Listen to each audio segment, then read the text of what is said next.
আসমানি রে দেখতে যদি তোমরা সবাই চাও, রহিমউদ্দিন ছোট্ট বাড়ির রসুলপুরে যাও।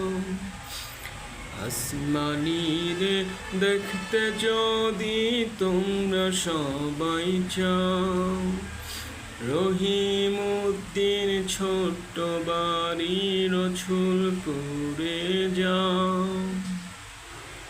বাড়ি তো নয় পাখির বাসা, ভেন্না পাতার ছানি, একটুখানি বৃষ্টি হলে গড়িয়ে পড়ে পানি, একটুখানি হাওয়া দিলেই ঘর নড়বড় করে, তারি ভিতর আসমানিরা থাকে বছর ধরে।